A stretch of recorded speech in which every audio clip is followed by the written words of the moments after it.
Hi everyone, and welcome to Dungeons & Die Rolls. In this video, I'm going to be giving my review of the Genesys role-playing game from Fantasy Flight.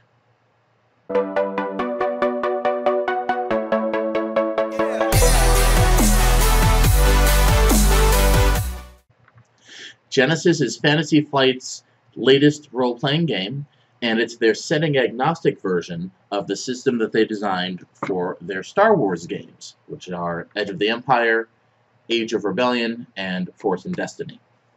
So anyone who's played any of these games, the system works identically. You're going to know how to play stuff in Genesys.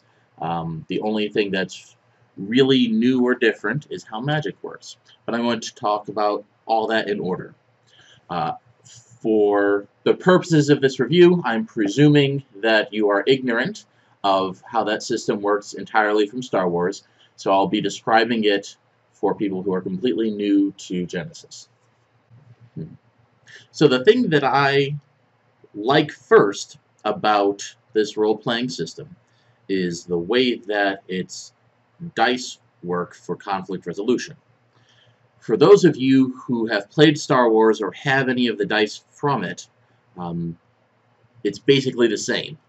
The symbols have been tweaked slightly to be kind of more generic and less, this is actually from Star Wars, but they're similar enough that you can recognize the symbols easily in the text, and you can use the same dice, use the same die size and the same colors and all of that. You can use any dice that you have.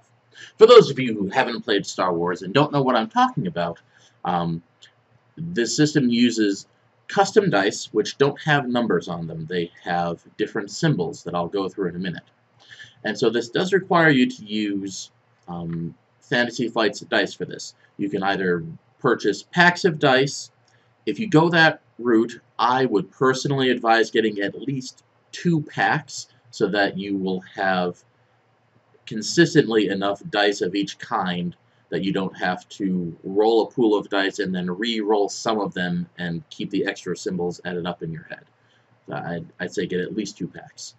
You also have the option of using something digital. Fantasy Flight has an official app that you can purchase, and it will conveniently, you'll say, I'm rolling all these different dice, hit the button, and then it will tally up for you your exact results, so you don't have to match up the symbols and counter things and figure out what your results are. It'll do it for you. And there are also websites that will do the same thing that people designed as soon as Star Wars came out. So you have options, but you do need special dice to play this. Now the dice are special and cool because the way that they work is they give you 3 different levels of good and bad results. So the most basic is success and failure. Now I'm using my Star Wars dice to show you these. Again, if you get Genesys dice, it looks almost exactly the same. Like the triangle is slightly more shallow. But anyway, success and failure. These counter each other, and whichever you have more of at the end tells you whether you did what you wanted to do or not. Did you shoot the guy? Did you climb the wall? Did you know the thing? You have to have at least 1 success after all the dice have been resolved to do what you wanted to do. Some things care if you have more successes, but you need 1 or you failed. The next level that you have is advantage and threat. These represent some kind of conditional good or bad things that happen that are separate from whether you succeeded or failed. So you could succeed in your check but have threat, or you could have failed in your check but have advantage. The third kinds of symbols are, these are the big ones, triumph and despair. And these, like all the others, they counter each other. These count as a success and a failure, respectively. But they also represent some kind of large-scale, very big story-altering event that happens. The reason I like this is it gives you role-playing guidelines every time you make a check. So it's not a simple matter of, I shoot the dude, it's your turn, but it informs you as to how you can describe the action that you've taken, as well as any additional results that happen because of it. So, for example, if I were to make a roll to attack someone with my bow and arrow, and I failed on the check, but I got advantages and a despair, I might say, and ideally, the players are kind of choosing these options and narrating the stuff, but if everyone is more comfortable with the GM doing it all, then you do it that way. But anyway, if I made that roll, I might say, okay, so I shot at the dude, and it went over his shoulder. While he was distracted, turning his head to look at that wild shot, I took advantage of that moment to roll behind a couple of crates, so now I have cover against any ranged attacks made against me. However, my wild shot severed the rope holding up the bridge across the chasm, and it listed to one side and can't be used. And that's the result of the despair. And all of that is just knowing from I failed, I got a little good thing and a big bad thing. And most things in the book, most skills and other situations where you roll these dice, have some guidelines given to you as to how you can spend or activate advantages, threats, triumph, and despair. So they give you some idea of what sort of things you could do with them. But you're very encouraged by the system to not just use those as, okay, this is my list of stuff I can do, I activate this. But use them as a guideline to how good or bad a thing should be. Or even if you are just using that list, say why it happened. So don't just say, okay, I got an advantage, I'm going to give a boost die to the next player. Why? What did you do? Does your powerful attack knock him off balance, so the next player is going to have a harder time dodging the next attack that someone makes against him? You know, narrate it into the story. And I've found in my experience with Star Wars that the system does encourage players to make those kind of role-playing descriptions with their roles. And it happens a little bit more organically, and players who might otherwise be uninterested or have a hard time coming up with an idea for how to narrate their actions are given some guidelines, and they're able to play off of that a little bit more easily. Now, in addition to the dice, you have, in Star Wars, they're force points. I think in Genesis they're called story points, but they work the same way. You have points, and if you get the Fantasy Flight dice pack, you'll get these neat little two-sided tokens. But you can use anything that's two-sided, or you can just have two designated areas of your play space that you're moving the tokens between. Like many role-playing systems these days, you have these points that the players collectively can choose to spend from and get some kind of benefit from it. A base usage for it is to upgrade a die pool to make a good die that you're rolling into a better die, or to make a bad die that the DM is rolling against into a worse die. You might also activate it you might spend a story point to activate a special ability that your character has, or to suggest a plot or story point into the story. In any event, when you do that, the story point flips and immediately becomes a point that the DM can use. And so this is a kind of influx currency that's supposed to be used pretty consistently throughout your play. Because if you're just sitting there hoarding your points, well, they're not doing you any good. You know, you get nothing from that.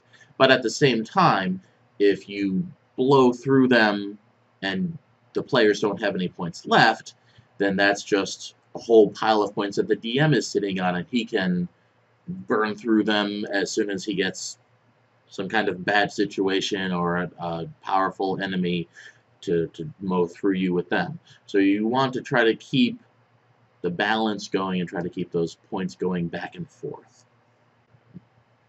So characters in Genesys are built on an experience point system. You start with attributes that describe how strong and intelligent and charismatic and all that stuff they are. And those go on a 1 to 5 point scale. You then have, if you're playing in a setting that supports it, you have a race. Otherwise, everyone is human, and you choose an archetype. So you're saying that I am a strong human, I'm an intelligent human, I'm a speedy human, that kind of thing. And it will slightly modify your attributes as well as how many experience points you get to start with, as well as any special abilities that your character may inherently have. That comes from your race and or archetype. After you've chosen that, then you have a career, and that career determines what skills are cheaper for you to buy. That's basically it. Once you've selected all those things, you have your race, archetype, your career, then you just spend your experience points. One thing that I think it doesn't say sufficiently in the character creation is spend your experience on attributes, because they're expensive and infrequently able to be increased during the game, and they work with skills to limit how good your dice pools can be when you're trying to perform tasks. So from the couple of times that I've run campaigns and helped to build characters with this, I strongly recommend that you tell players, or if you are a player, you plan on, that you tell them to plan on spending most of their experience points on increasing any attributes they think they'll use, like at all, as much as they can afford. Because after that, skills and then talents are much easier to purchase. But you do that. You increase your attributes to where they want to be. And then you choose your skills. Skills are also ranked on a 1 to 5 system. No skill can start higher than rank 2 for a beginning character. So you'll purchase the skills that you want to have. The last thing that you can spend experience points on are talents. And talents are special character abilities, much like feats in D&D, if you're familiar with that. And they augment your character in some way. And it can be minor, saying you can see well in the dark, so you don't take drawback dice when you're trying to do something in low light. Or it can be something that's a more powerful ability, giving you access to an entirely new kind of action, and lets you do something that other characters can't do. This is one of the things that I don't love about Genesys. In the original system for Star Wars, the ways that talents worked was when you chose your career, you would also choose a specialization. So for example, you might say, I'm a bounty hunter, and my specialization is an assassin. And then you would have a talent tree that you'd be able to spend your points on. And you can see that there are these interconnected lines. So any talent, you can start anywhere in the first row. Then as you go down, you would have to go following the path. So I have to fulfill this prerequisite before I can buy this talent. Or I have to get both of these to lead me there. And then you follow your way down. I like that because I felt it made the choice of specialization more meaningful. As an assassin, I have these specific things that I can learn to do, which are entirely different from the specific things that my friend the scoundrel can learn how to do. And it also introduced some strategy to planning ahead with your character. I want to learn this ability, this ability, this ability. then maybe I want to spend points on buying access to this other talent tree to start adding these in. I enjoy that kind of character building. That's entirely different in Genesys. In Genesys, the talents are done strictly through a list. You have this many, you have all these talents, and you simply spend experience points and you have this one. And you have this one, and you can get that one.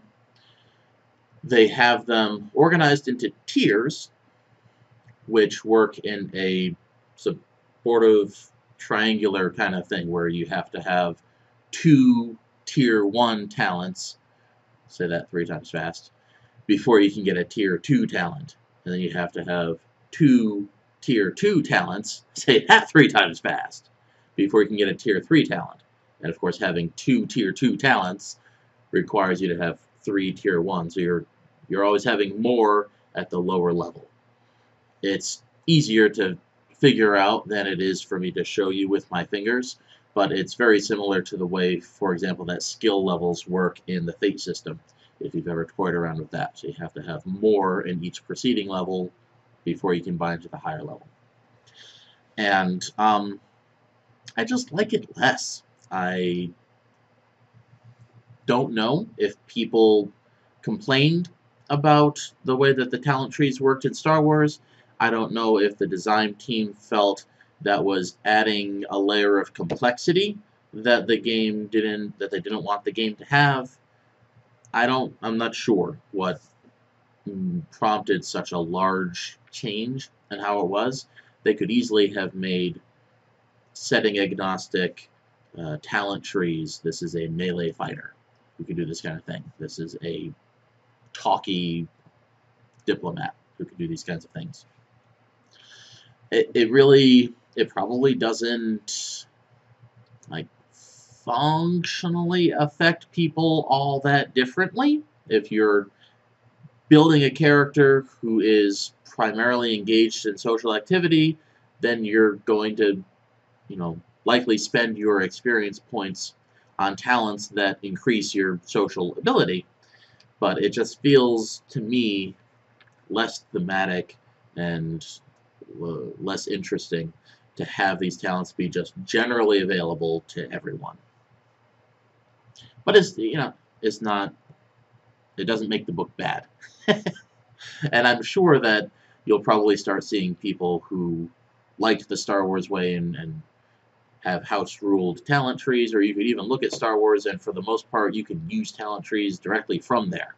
The system works the same way. But anyway, that's the last part of your character.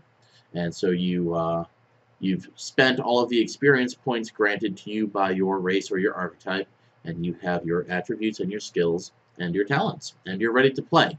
You get some money that you spend on gear, which I'll talk about in a minute, but that's it. Anytime then that you want to do something and the result is uncertain as to whether you'll succeed, you're going to make a check against the skill. You start with a number of green dice equal to the skill's attribute. So if you're trying to hit someone in melee, you would start with however many dice you have in brawn. Then, if there's an applicable skill for what you're trying to do, you would take that skill's rating and upgrade a number of dice equal to it. So if I'm making my melee attack and I have a skill of 1 in melee, which is a terrible idea. You should not be trying to hit people at that point. But anyway, if I had 1, then I would change one of these green dice and upgrade it to a more powerful yellow die. And they're more powerful because these have more sides that have double successes or double advantages or success and advantage, and it's also when you are able to get triumphs. Those don't exist on the green dice. So you form your die pool, and then you roll against whatever your difficulty is. Most of the time you're going to be rolling skill checks against a set difficulty level, which tells you how many of these purple dice you'll be rolling. Now, if you're rolling an opposed check against an NPC who has a skill, they're going to determine their skill just like you did yours, except they're going to be using purple and red against your green and yellow, and those results will oppose each other. You can also get red dice if the DM decides to spend story points to upgrade a purple die into red. And again, more bad results on each face, and that introduces the despair symbol. Lastly, there are boost and drawback dice. And these have the least powerful results on them, but they're given to you by circumstantial bonuses. So if it's determined that you're shooting at someone who is behind cover and they're harder to hit, well, you might get a black drawback die thrown into your die pool. Conversely, if you have talent that makes you better at something, or if you have a bonus given to you because of the environment or because of someone spending advantages, then you might get some boost dice thrown into your die pool. So when you're doing this in combat, combat is kind of abstracted. It's not fully abstract in terms of everything is just mentally visualized, but they use what they call range bands to indicate relative positioning for everyone. And so you have people are in short range of each other, which is pretty much within arm's reach or a little outside of that. And then within that, you can be engaged with someone, which means that you're close enough to be involved in melee combat. Outside of short range is medium range, where you are not close enough to immediately interact with someone, but they're still easily within your sight range. So like the other end of the room or down the hallway. And then you have long range, which is like at the edge of your natural sight line. So you're across the football field would be long range. And on your turn in combat, you have a maneuver and an action. An action is anything that requires you to use dice. So that's most commonly going to be trying to hit someone with something. But it could be some other kind of skill check. And then a maneuver can be used to physically move, so you're changing range bands. Or it could be ducking behind cover. It could be performing some kind of secondary action like taking aim. It could be activating one of your talents. There's a lot of different things you can use maneuvers for. And because of this, it's not going to lend itself well to like a tactical grid style of play, but it definitely helps to have some kind of physical representation of where everyone is at a given point in time, because it can get hard to keep track, especially if you have 3 or 4 players and multiple DM groups. It can get hard to keep track of where everyone is related to each other. That I'm in short range of him and he's at medium range, but that's at short range from him because he's also at medium range from them. It's a lot easier to have some kind of tokens or something. Something that I kind of like about Genesys that they didn't do in Star Wars is they do have some suggested rules for social combat. Now in Star Wars they do have all of the same social skills available, and they tell you which skills oppose each other. So when you're trying to influence or deceive someone, it tells you what they should be rolling against that, and this is how you roll against things apparently. I feel like I did that in another video. Yeah. But anyway, so it told you all of those things, but it didn't actually have a way for you to determine who wins, who gets what they want out of the scene. Genesys does have a suggestion for that, and it's to use strain. Strain is one of 2 resources that you're tracking on your character. You have wounds, which is your physical health. If you take wounds equal to your threshold, you will be dying. And strain is supposed to represent like stress. And if you take strain equal to your threshold, you pass out. And strain can be accrued in any number of ways. And so in Genesys, they recommend that you have successes on opposed social rolls deal strain, and then when someone has maxed out, they are out of the conversation. You've achieved your goal for the social interaction. It's better than nothing. I don't think it's a great solution because to me it feels weird to combine something that is social with something that's physical. Because you can take strain from physically doing extra stuff on your turn in combat. That you take strain for that. You can take strain for activating special abilities from some talents. You can take strain from walking through the jungle for a few hours, and as you get scraped and bruised and stuff like that, you're taking strain. You see a terrifying monster, and the fear effect from it causes strain, which are all things that can kind of accrue in your system, so your body can't handle it and you pass out.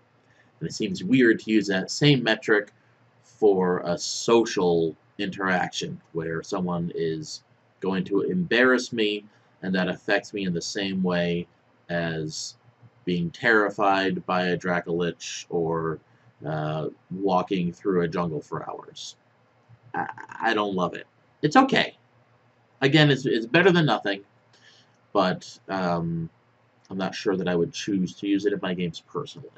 I much prefer the Fate system. Is the best that I've seen in terms of having an actual social conflict system that's built into it, where you have physical stress and mental stress. And I forget if mental and social are different in there, or if mental is magic and social. But anyway, you have something that's completely separate and doesn't interact with your physicality at all. But it's cool that they addressed that matter and have something in the rules as a guideline for you. Now, Genesys is, as described, a setting-agnostic version of this system. So what they've done is there's a chapter in here that's dedicated to some sample settings to give you some ideas that you can use to work on. And each sample gives you some background on their sample setting, and it gives you some options that you could choose to use for races and equipment and enemies that might be present in that setting. I think it's pretty cool.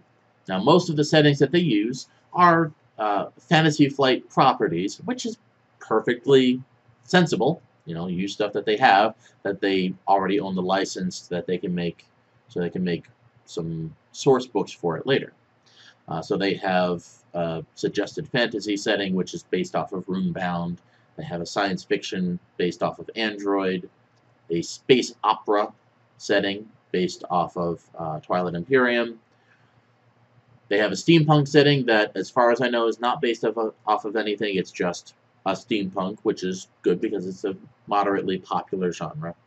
And the strange one in there is they have something that they call Weird War, which is basically World War II with Nazis being into occultism, which is, I would not think, is a sufficiently popular setting to include book space on. You take up printing and paper to have that in there. And it's also odd that Fantasy Flight chose to base it on their Tannhäuser game, which, as far as I know, is like pretty much defunct. I don't think they've made anything new for it in many years. I don't know if it's actually still in print. So I'm not sure why they're trying to resurrect interest in it by putting it in there. But anyway, it doesn't hurt anything to have it in there. I just thought it an odd choice when they could have put other stuff in instead, or made the book a buck cheaper or whatever. The one thing that I don't like about that arrangement is the way that it ends up with all of the equipment, your gear, being split up into these different parts of the settings chapter. The actual gear chapter in here tells you like how to buy things and how to sell things and what the stats on items means. And it has like a knife and a revolver and a jacket. And then everything else is in the setting-specific content areas. To me, it would have made way more sense to have a full chart of all of these things and just separate it out as you're going down, saying this is equipment for a fantasy setting, and have your quarterstaff and longsword and crossbow. And then this is stuff that is appropriate for a World War II setting. This stuff that's appropriate for science fiction, etc. I don't understand why that isn't what they did. Because it does get confusing to have to flip between sections, especially if you're a new person to the system and you don't yet have memorized what all the different statistics mean on the weapons and armor. Then you're really flipping back and forth because you have to check, okay, so this is what, okay, that's what vicious means, but now I have to go back to the actual stat of the thing that I'm trying to buy. Poorly done. But it's all there, you know, and with a little bit of preparation ahead of time on the part of the DM, you know, you can get around that either by making up a cheat sheet of it, or you know, having bookmarks tucked in there to minimize how long it takes you to flip back and forth. Aside from that, it's got perfectly good stuff on how to run it as a DM. It talks about things like strain and fear and story points and how to adjudicate die rolls. It does have some stats for enemies and creatures in each of the settings. Not a lot, but it's not that hard once you have, you know, some comparative baselines. It's not that hard to create your own stats, or you can always go and look at the Star Wars books and see, you know, like what's a comparable kind of troop or creature or something that I can use the stats for. It's not that hard. There's no experience levels in this, so it does take some getting used to figure out how to balance the game for your players. And if you're using well-written one-shots, which Star Wars kind of goes back and forth between, I think a lot of the one-shots that they wrote for Star Wars are very good, but there are also a couple of duds in there. In terms of the balance, they're pretty good, like all around. So you could really use any of those to see how you should have your encounters balanced to provide some challenge but allow the players to succeed, which is what I think you normally want. That's related to character advancement in the system, which is simply through you accrue experience points as you play sessions and do things, and then you can spend those points to improve your skills and get talents. You cannot directly improve your attributes, which is why I said at the beginning that's what you should focus on buying during character creation. There's a talent to improve your attributes, but you can only take it, it's a high tier thing, and you can only take it every so often, so it's you can't plan on doing that frequently. So how do you try this system? Unlike the Star Wars books, this does not have a one-shot adventure or pre-generated characters included in the book. Sorry, the Star Wars books had one-shots, but they didn't have the pre-gens included. Those are always on Fantasy Flight's website. But anyway, this does in fact have a one-shot available. If you go to the product page on Fantasy Flight in the player resources area, I'll include a link in the video description. But in the resource area, there is an available one-shot adventure for download. It's apparently what they used at Gen Con, and it's a fantasy adventure using the room-bound setting called The Haunted City. Unfortunately, there aren't pre-generated characters included for it at the time of my playing last week. And this leads to a couple of things. First off, I made pre-generated characters for it for my players to use. I based them on the starting available characters in the game Descent, and so I'm going to include a link to those here in the video so that anyone who wants to try that out, you have it available, and you don't have to go through the time and effort of creating these characters for your players to choose from. I will say this. I'm not sure what power level this adventure was run at, whether it was run using pre-generated characters at their starting experience point value, or if they were more powerful than that. I found the game to be balanced on the hard side, that even not getting into all of the optional combats that are presented here, it was very difficult, especially towards the end, and my players got pretty much owned in the last combat. And these are people who are used to the system. They've played Star Wars campaigns with me before. It could have been some luck. It could have been some of getting used to the magic system, which I'll talk about in a moment. But it felt like it was balanced on the hard side. So you may want to, if you're a DM planning to run this, you may want to decrease some of the stats of the enemy slightly, have fewer minions in the minion groups, something. You might want to tone it down a little bit. As a story, it's okay. It's fairly linear. There's not really a lot of decision making to do. As I find commonly happens in one-shots, it makes a lot of presumptions about your players, and it even says in one of the sections, it says, before they leave the inn, your players will know. And so it's now up to you as the DM.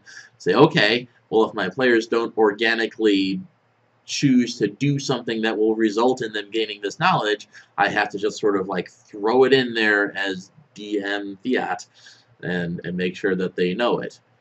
And I don't love that kind of storytelling, but at the same time, it gives you a framework, and as a DM, you can spend some extra preparation time to kind of know what the story is going to be.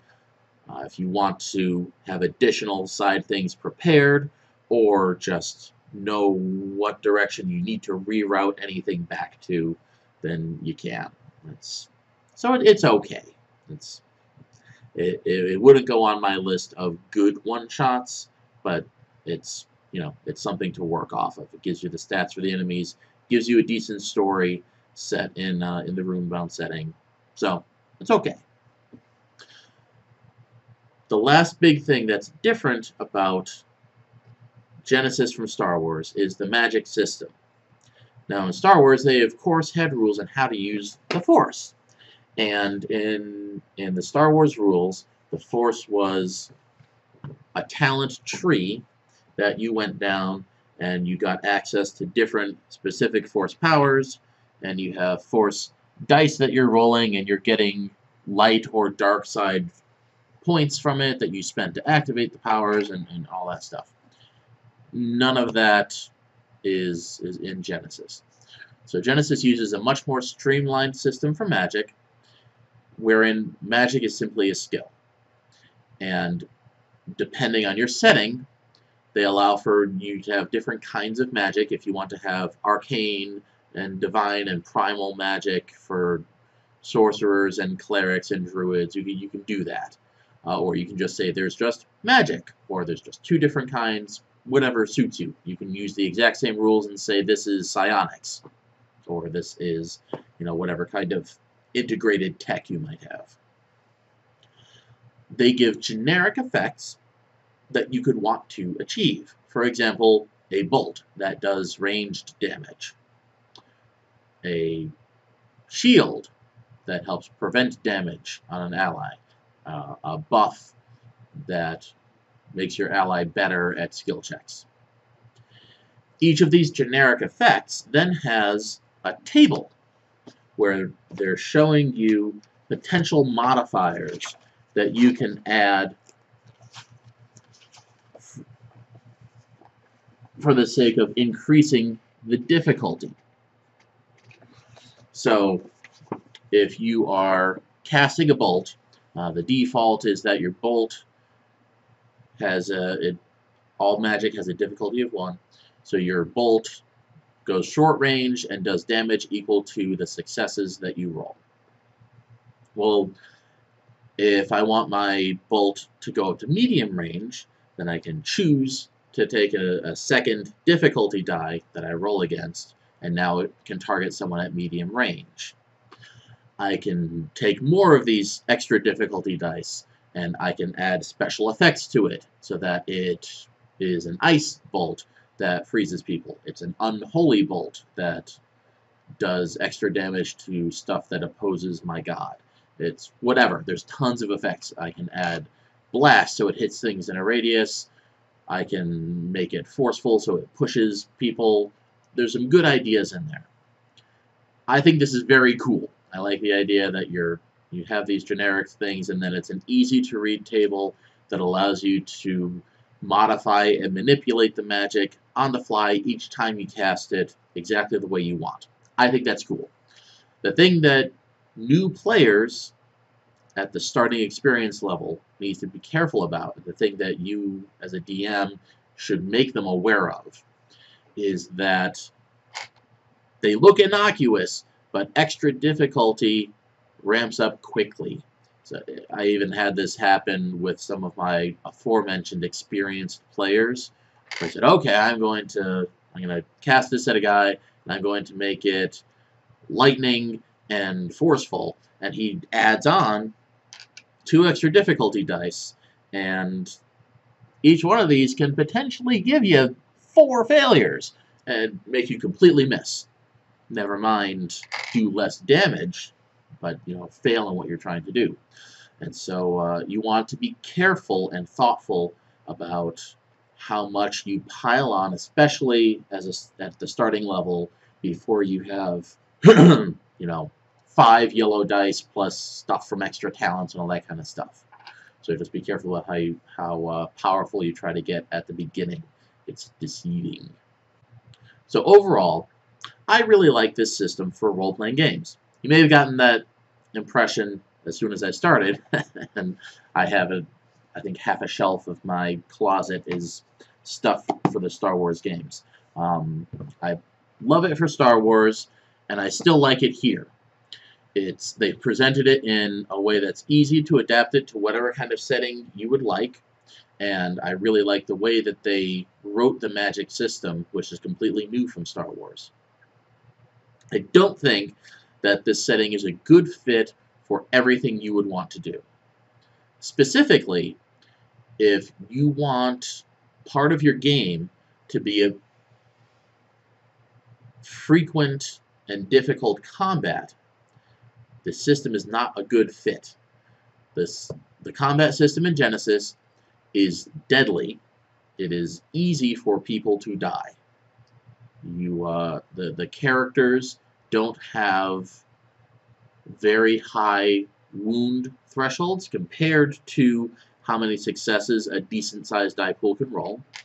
And you soak some of that from armor and stuff like that, but there's damage mitigation. But the general statement is true that you can't take that many solid hits and still be upright. So if you're thinking of like a traditional D&D dungeon crawl kind of thing, where the emphasis of the game is on having frequent combat encounters throughout the evening, I would say that this is not a good system to choose for that, because your players are going to die, or they're going to artificially interrupt the action by needing to go someplace and stop exploring the dungeon and go heal for a week, because healing occurs pretty slowly. There's limits to what you can do with the medicine skill and with healing magic by the rules as written. And so you're going to spend a lot of time recovering from damage that you take. If you want something that has a slightly larger focus on story and has dramatic and cinematic and deadly combat, then I think this is an awesome game. If you have players who want to, or who you want to start making the transition from being kind of stat-based tactical combat, I roll and this happens, and you want to transition towards more story-oriented games, or even just including more narrative descriptions of their combat in games, I think that this is an excellent choice because of the way that the die resolution works and the way that that gives you some guidelines as to how to describe the actions that you're taking and the results of them. So those are the circumstances that I would recommend using Genesys. Overall, a very solid system, definitely worth playing. If you've never tried it, you should definitely play it, either this or a one-shot from Star Wars. And if you have any interest in my personal philosophy on how I go about choosing systems and players, I have another video about just that. I hope that you got some helpful information from this. If you did, please consider subscribing. I welcome any discussions or questions in the comments, as well as any suggestions for videos that you would like me to make. Have a great day.